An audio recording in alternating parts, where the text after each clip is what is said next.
1 Samuel 25. Now Samuel died, and all Israel gathered for his funeral. They buried him at his house in Ramah. Then David moved down to the wilderness of Maon. There was a wealthy man from Maon who owned property near the town of Carmel. He had 3,000 sheep and 1,000 goats, and it was sheep shearing time. This man's name was Nabal, and his wife Abigail was a sensible and beautiful woman. But Nabal, a descendant of Caleb, was crude and mean in all his dealings. When David heard that Nabal was shearing his sheep, he sent 10 of his young men to Carmel with this message for Nabal: "Peace and prosperity to you, your family, and everything you own. I am told that it is sheep shearing time. While your shepherds stayed among us near Carmel, we never harmed them, and nothing was ever stolen from them. Ask your own men, and they will tell you this is true. So would you be kind to us, since we have come at a time of celebration? Please share any provisions you might have on hand with us and with your friend David." David's young men gave this message to Nabal in David's name, and they waited for a reply. "Who is this fellow David?" Nabal sneered to the young men. "Who does this son of Jesse think he is? There are lots of servants these days who run away from their masters. Should I take my bread and my water and my meat that I've slaughtered for my shearers and give it to a band of outlaws who come from who knows where?" So David's young men returned and told him what Nabal had said. "Get your swords," was David's reply as he strapped on his own. Then 400 men started off with David, and 200 remained behind to guard their equipment. Meanwhile, one of Nabal's servants went to Abigail and told her, "David sent messengers from the wilderness to greet our master, but he screamed insults at them. These men have been very good to us, and we never suffered any harm from them. Nothing was stolen from us the whole time they were with us. In fact, day and night they were like a wall of protection to us and the sheep. You need to know this and figure out what to do, for there is going to be trouble for our master and his whole family. He's so ill-tempered that no one can even talk to him." Abigail wasted no time. She quickly gathered 200 loaves of bread, 2 wineskins full of wine, 5 sheep that had been slaughtered, nearly a bushel of roasted grain, 100 clusters of raisins, and 200 fig cakes. She packed them on donkeys and said to her servants, "Go on ahead, I will follow you shortly." But she didn't tell her husband Nabal what she was doing. As she was riding her donkey into a mountain ravine, she saw David and his men coming toward her. David had just been saying, "A lot of good it did to help this fellow. We protected his flocks in the wilderness, and nothing he owned was lost or stolen. But he has repaid me evil for good. May God strike me and kill me if even one man of his household is still alive tomorrow morning." When Abigail saw David, she quickly got off her donkey and bowed low before him. She fell at his feet and said, "I accept all blame in this matter, my lord. Please listen to what I have to say. I know Nabal is a wicked and ill-tempered man. Please don't pay any attention to him. He is a fool, just as his name suggests. But I never even saw the young men you sent. Now, my lord,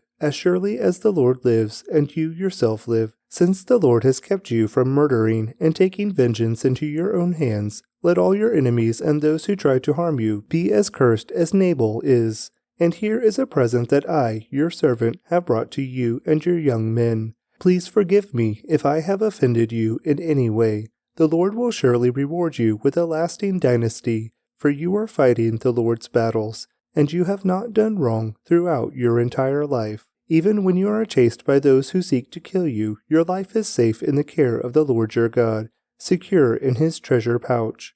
But the lives of your enemies will disappear like stones shot from a sling. When the Lord has done all he promised and has made you leader of Israel, don't let this be a blemish on your record. Then your conscience won't have to bear the staggering burden of needless bloodshed and vengeance. And when the Lord has done these great things for you, please remember me, your servant." David replied to Abigail, "Praise the Lord, the God of Israel, who has sent you to meet me today. Thank God for your good sense. Bless you for keeping me from murder and from carrying out the vengeance with my own hands. For I swear by the Lord, the God of Israel, who has kept me from hurting you, that if you had not hurried out to meet me, not one of Nabal's men would still be alive tomorrow morning." Then David accepted her present and told her, "Return home in peace. I have heard what you said. We will not kill your husband." When Abigail arrived home, she found that Nabal was throwing a big party. and was celebrating like a king. He was very drunk, so she didn't tell him anything about her meeting with David until dawn the next day. In the morning, when Nabal was sober, his wife told him what had happened. As a result, he had a stroke, and he lay paralyzed on his bed like a stone. About 10 days later, the Lord struck him, and he died. When David heard that Nabal was dead, he said, "Praise the Lord, who has avenged the insult I received from Nabal, and has kept me from doing it myself. Nabal has received the punishment for his sin." Then David sent messengers to Abigail to ask her to become his wife. When the messengers arrived at Carmel, they told Abigail, "David has sent us to take you back to marry him." She bowed low to the ground and responded, "I, your servant, would be happy to marry David. I would even be willing to become a slave, washing the feet of his servants." Quickly getting ready, she took along 5 of her servant girls as attendants, mounted her donkey, and went with David's messengers, and so she became his wife. David also married Ahinoam from Jezreel, making both of them his wives. Saul, meanwhile, had given his daughter Michal, David's wife, to a man from Galem named Palti, son of Laish. 1 Samuel 26.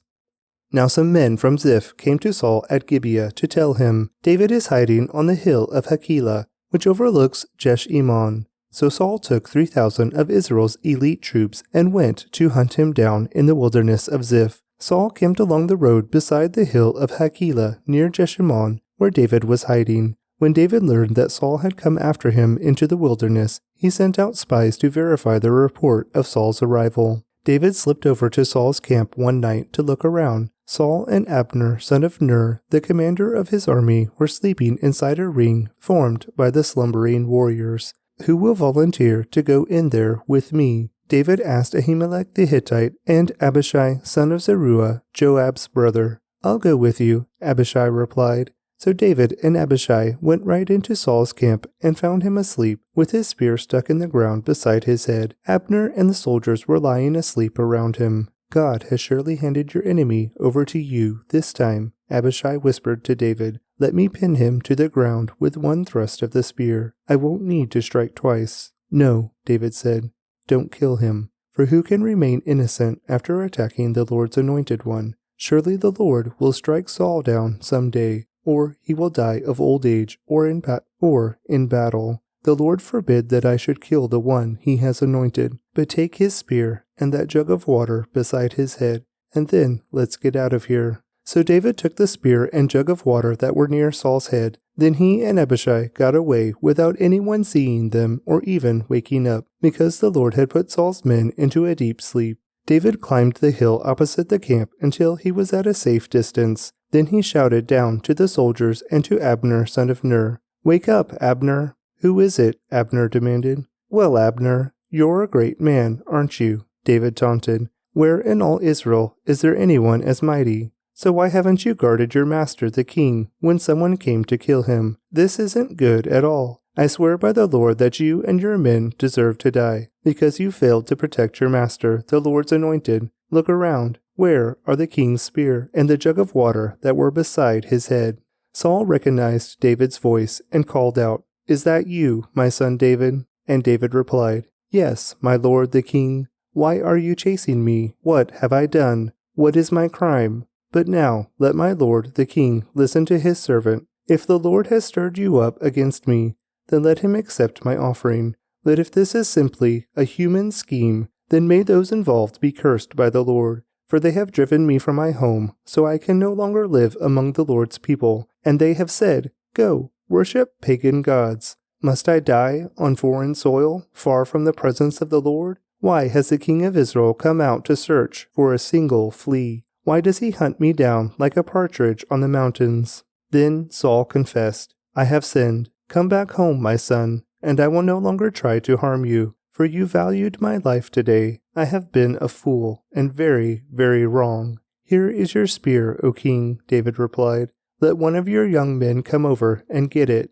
The Lord gives his own reward for doing good and for being loyal, and I refused to kill you, even when the Lord placed you in my power, for you are the Lord's anointed one. Now may the Lord value my life, even as I have valued yours today. May he rescue me from all my troubles." And Saul said to David, "Blessings on you, my son David. You will do many heroic deeds, and you will surely succeed." Then David went away, and Saul returned home.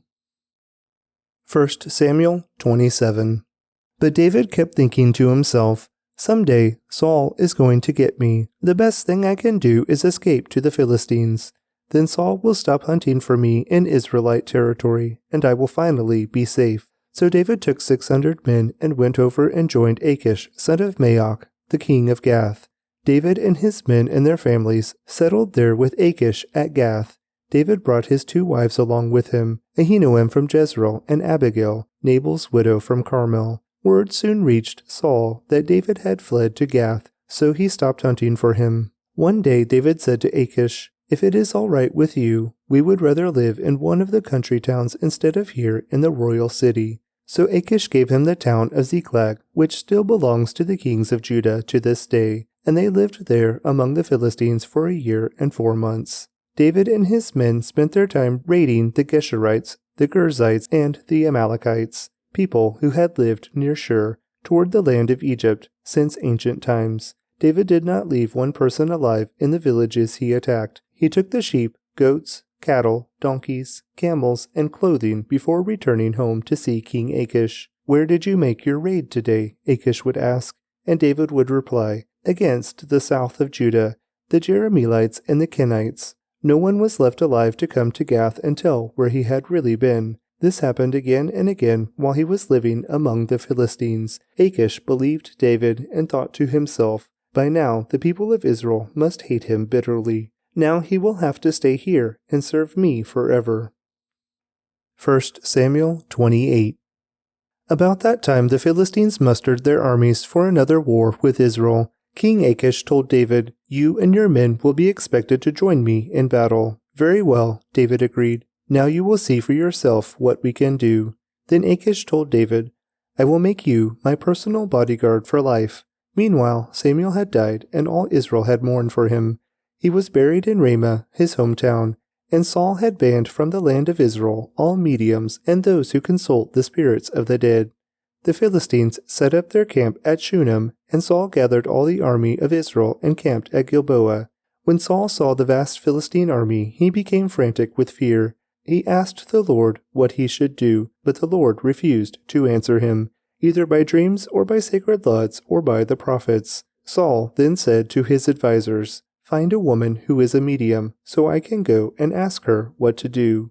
His advisers replied, "There is a medium at Endor." So Saul disguised himself by wearing ordinary clothing instead of his royal robes. Then he went to the woman's home at night, accompanied by 2 of his men. "I have to talk to a man who has died," he said. "Will you call up his spirit for me?" "Are you trying to get me killed?" the woman demanded. "You know that Saul has outlawed all the mediums and all who consult the spirits of the dead. Why are you setting a trap for me?" But Saul took an oath in the name of the Lord and promised, "As surely as the Lord lives, nothing bad will happen to you for doing this." Finally, the woman said, "Well, whose spirit do you want me to call up?" "Call up Samuel," Saul replied. When the woman saw Samuel, she screamed, "You deceived me! You are Saul!" "Don't be afraid," the king told her.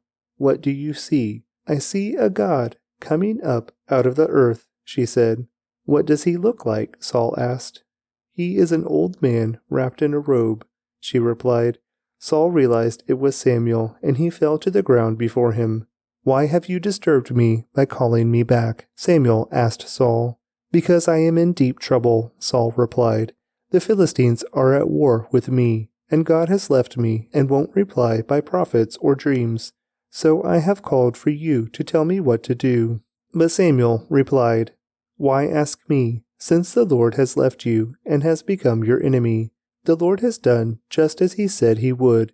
He has torn the kingdom from you and given it to your rival, David. The Lord has done this to you today because you refused to carry out his fierce anger against the Amalekites. What's more, the Lord will hand you and the army of Israel over to the Philistines tomorrow, and you and your sons will be here with me. The Lord will bring down the entire army of Israel in defeat." Saul fell full length on the ground, paralyzed with fright, because of Samuel's words. He was also faint with hunger, for he had eaten nothing all day and all night. When the woman saw how distraught he was, she said, "Sir, I obeyed your command at the risk of my life. Now do what I say, and let me give you a little something to eat so you can regain your strength for the trip back." But Saul refused to eat anything. Then his advisers joined the woman in urging him to eat. So he finally yielded and got up from the ground and sat on the couch. The woman had been fattening a calf, so she hurried out and killed it. She took some flour, kneaded it into dough, and baked unleavened bread. She brought the meal to Saul and his advisers, and they ate it.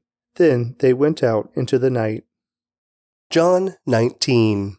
Then Pilate had Jesus flogged with a lead-tipped whip. The soldiers wove a crown of thorns and put it on his head, and they put a purple robe on him. "Hail, King of the Jews!" they mocked, as they slapped him across the face. Pilate went outside again and said to the people, "I am going to bring him out to you now, but understand clearly that I will find him not guilty." Then Jesus came out wearing the crown of thorns and the purple robe, and Pilate said, "Look, here is the man." When they saw him, the leading priests and temple guards began shouting, "Crucify him! Crucify him! Take him yourselves and crucify him," Pilate said. "I find him not guilty." The Jewish leaders replied, "By our law he ought to die, because he called himself the Son of God." When Pilate heard this, he was more frightened than ever. He took Jesus back into the headquarters again and asked him, "Where are you from?" But Jesus gave no answer. "Why don't you talk to me?" Pilate demanded. "Don't you realize that I have the power to release you or crucify you?" Then Jesus said, "You would have no power over me at all unless it were given to you from above. So the one who handed me over to you has the greater sin." Then Pilate tried to release him, but the Jewish leaders shouted, "If you release this man, you are no friend of Caesar. Anyone who declares himself a king is a rebel against Caesar." When they said this, Pilate brought Jesus out to them again. Then Pilate sat down on the judgment seat on the platform that is called the Stone Pavement, in Hebrew, Gabbatha. It was now about noon on the day of preparation for the Passover, and Pilate said to the people, "Look, here is your king." "Away with him!" they yelled. "Away with him! Crucify him!" "What? Crucify your king?" Pilate asked. "We have no king but Caesar," the leading priests shouted back. Then Pilate turned Jesus over to them to be crucified. So they took Jesus away, carrying the cross by himself. He went to the place called Place of the Skull, in Hebrew, Golgotha. There they nailed him to the cross. 2 others were crucified with him, one on either side, with Jesus between them. And Pilate posted a sign on the cross that read, "Jesus of Nazareth, the King of the Jews." The place where Jesus was crucified was near the city, and the sign was written in Hebrew, Latin, and Greek, so that many people could read it. Then the leading priests objected and said to Pilate, "Change it from King of the Jews to, 'He said, I am the King of the Jews.'" Pilate replied, "No, what I have written, I have written." When the soldiers had crucified Jesus, they divided his clothes among the 4 of them. They also took his robe, but it was seamless, woven in one piece from top to bottom. So they said, "Rather than tearing it apart, let's throw dice for it." This fulfilled the scripture that says, "They divided my garments among themselves and threw dice for my clothing." So that is what they did. Standing near the cross were Jesus' mother and his mother's sister, Mary, the wife of Clopas, and Mary Magdalene. When Jesus saw his mother standing there beside the disciple he loved, he said to her, "Dear woman, here is your son." And he said to this disciple, "Here is your mother." And from then on, this disciple took her into his home. Jesus knew that his mission was now finished, and to fulfill scripture, he said, "I am thirsty." A jar of sour wine was sitting there, so they soaked a sponge in it, put it on a hyssop branch, and held it to his lips. When Jesus had tasted it, he said, "It is finished." Then he bowed his head and gave up his spirit. It was the day of preparation, and the Jewish leaders didn't want the bodies hanging there the next day, which was the Sabbath, and a very special Sabbath because it was Passover week. So they asked Pilate to hasten their deaths by ordering that their legs be broken. Then their bodies could be taken down. So the soldiers came and broke the legs of the 2 men crucified with Jesus. But when they came to Jesus, they saw that he was already dead. so they didn't break his legs. One of the soldiers, however, pierced his side with a spear, and immediately blood and water flowed out. This report is from an eyewitness giving an accurate account. He speaks the truth, so that you also may continue to believe. These things happened in fulfillment of the scriptures that say, "Not one of his bones will be broken," and "They will look on the one they have pierced."